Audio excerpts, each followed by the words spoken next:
जिसने अपने मन को जान लिया वो महान बन सकता है, बिल्कुल, लेकिन जीत लिया वो भगवान बन जाएगा। और मन को अगर मजबूत करना है सर, एक बहुत सिंपल तरीका बता दे रहा हूं आपको। मन को मजबूत करने का सर 2 दिन में उसको अपनी आंतरिक ताकत का एहसास हो जाएगा सर। साइकोलॉजी अभी पैदा हुई पश्चिम में, भारत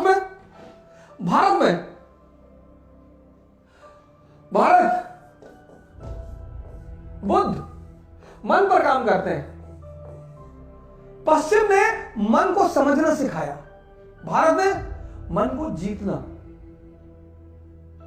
कबीर बहुत नाराज है मन पे। कबीर को अगर आप सुने, बहुत नाराज है मन पे, बहुत नाराज।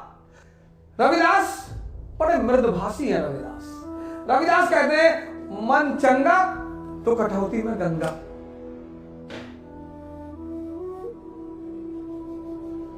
क्योंकि मन आपको दिशा देता है। मन, रविदास कहते हैं मन चंगा तो कठौती में गंगा। इस कहावत की पैदाइश एक कहानी जुड़ी हुई इस कहावत से। रविदास चमार थे, जाग के जूता उता सुलते थे, जागृत आदमी थे। एक बार उनके गांव के पंडित जी गंगा जी नहाने जा रहे थे। तो जब रविदास की कुटिया के सामने से गुजरे तो रविदास ने पूछा कि प्रभु काशी? बोले हाँ, काशी जा रहा हूं गंगा मैया का स्नान करने। अरे बोले प्रभु हमारा भी एक काम कर दीजिए। आप पंडित जी का बताओ। बोले प्रभु हमारी तरफ से ये 1 रुपया गंगा मैया को चढ़ा दीजिएगा। हाँ बोले फेंक दो। फेंक दिया। पंडित जी ने उस पर गंगा जल डाला, रुपया शुद्ध हो गया। वही गंगा जल रविदास पे भी डाल देते, वो भी शुद्ध हो जाता, जब उस गंगा जल में इतनी ताकत है। पंडित जी, जातिवाद तो एक दिन लेक्चर लूंगा आपको, भारत में जातिवाद का जन्म और उसका षड्यंत्र, जातिवाद पे लेक्चर लूंगा। तो रविदास ने कहा पंडित जी एक बात और सुन लीजिए। बोले हाँ बताइए। बोले जब आप 1 रुपया गंगा मैया को चढ़ाइएगा तो उनसे कहिएगा कि रविदास ने एक जोड़ा कंगन मांगा है। बोले गंगा मैया से? बोले हाँ। बोले अच्छा। पंडित जी गए, गंगा नहा हुआ है।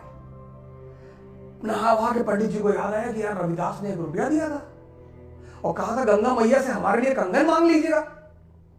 तो पंडित जी ने 1 रुपया निकाला, गंगा मैया पे चढ़ा दिया उस पानी में और कहा कि मां रविदास ने कंगन मांगा एक जोड़ा। गंगा मैया अवतरित हुई, बोली ये कंगन हमारे बेटे को दे देना। पंडित जी तो टेंशन में आ गए, यहाँ पूरी जिंदगी नहाए, माता जी आप हमसे मिलने कभी नहीं है। अरे बोले जाओ बाद में बात करेंगे। पंडित जी सोने का कंगन देखे, कहे रविदास को क्या पता चलेगा। पंडित जी ने जाके काशी के राजा को वो सोने का कंगन दे दिया। तो राजा ने बड़ा गिफ्ट उफ्ट दिया, जमीन वमीन तोहफे में दी। पंडित जी लौट आए गांव। बोले पैसा जो मोड़ा चढ़ा दिया रविदास? बोले चढ़ा दिए। बोले कंगन? बोले वो कंगन गंगा में निकाले कंगन देती किसी को? रविदास ने कोई बात नहीं बाबा जी, आप जो कह रहे सही कह रहे। बात आई गई होगी। एक दिन क्या हुआ कि काशी के जो राजा थे उनकी पत्नी स्नान करने गई गंगा जी, उनका एक कंगन खो गया। आई बोली कि हमको यही कंगन दोबारा चाहिए और यही चाहिए। राजा साहब ने पंडित जी को बुलवाया, कहा ये दूसरा कंगन दिलाओ, यही जोड़ा, यही। अब तो पंडित जी फंस गए, बड़े सुनारों के पास गए। अरे इसका ये मॉडल भैया हम ना बना पाएंगे, है ही नहीं। तब पंडित जी थक हार के आए और रविदास को सारी कहानी सुनाई, क्योंकि राजा ने कहा था पंडित जी एक जोड़ा ला के दे दो नहीं तो फांसी चढ़ा देंगे।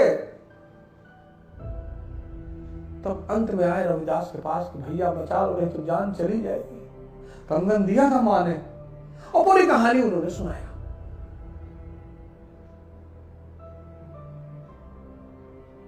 अरे रविदास ने कहा चिंता ना करो, राजा साहब को बुला लो, हम कंगन यही दे देंगे। यही? हाँ। बोले गंगा जी को हम यही बुला लेंगे। तो जो चमड़े का काम करते थे उनके पास कठौता होता था, उसी कठौते में वो चमड़े को भिगोते थे। तो राजा साहब, रानी साहिबा सब लोग आई कंगन लेने के लिए कि वो तो गंगा मां का कंगन है। सब आए देखने के लिए कि गंगा मां कंगन देंगे। बोले हाँ। तो रविदास की कुटिया पे आए तो रविदास खड़े हुए कठौते से हाथ जोड़ा, कहा मां एक जोड़ा कंगन और दे दो।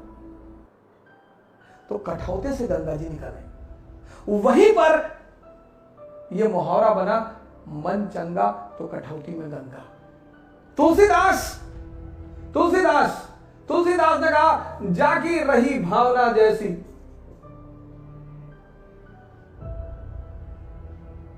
हम पश्चिम से बहुत आगे हैं सर, यही डर है पश्चिम को, इसी से डर है, इसी से, क्योंकि जिसने अपने मन को जान लिया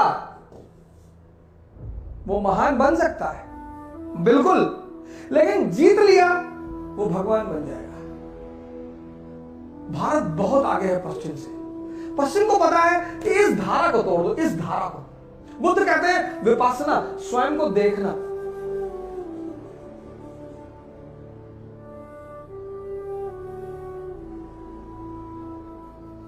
बुद्ध कहते हैं तुम क्यों ईश्वर के चक्कर में पड़ेगा, तुम्हारी परेशानी तुम्हारे अंदर है। आनंद ने कहा कैसे? कहा अपनी बीवी से परेशान हो ना? बोले हाँ। तो क्यों परेशान हो? बोले औरतें परेशान करती। बोले बिल्कुल कभी नहीं करती। कौन बोला औरतें परेशान करती? तुम शादी करने गए थे 500 आदमी लेकर, शादी करने क्यों गए थे? सोचे थे मजा आएगा, एक ही बात सोचे कि मजा। शादी मतलब जिम्मेदारी, इसलिए शादी के साथ एक शब्द जुड़ा है हनीमून। हनी सन नहीं जुड़ा, मून। 4 दिन चमकेगा फिर अंधेरा, इसलिए जब शादी होती किसी की तो उसे हनीमून पे भेजते कि भैया 4 दिन, फिर लौट आना, काम धंधा है, परिवार है। विवाह एक जिम्मेदारी है। सूरज हमेशा चमकता है, तो उन्होंने हनी सन नहीं कहा। प्रेम में कोई हनीमून पे नहीं जाता, क्योंकि प्रेम में जिम्मेदारी नहीं है। ये देखिए, ये पश्चिम बड़े बड़े साइंटिस्ट पैदा किए उसने, मन पे काम किया उसने, मन को समझा। सिगमंड फ्रॉइड, बेसिक इंस्टिंक्ट,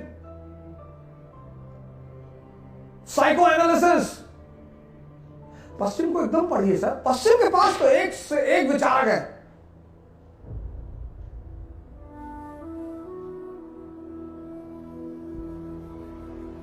तो आपने क्या किया? ये देखिए, पश्चिम ने मन को समझना सिखाया। ज्यादा साइकोलॉजी पढ़ के कभी कभी लोग पागल हो जाते हैं, ज्यादा समझ जाते हैं। भारत ने मन को जीतना सिखाया। देखिए सारे संतों की धारा। और मन को अगर मजबूत करना है सर, एक बड़ा सिंपल तरीका बता दे रहा हूं आपको मन को मजबूत करने का। योग निद्रा का अभ्यास कीजिए।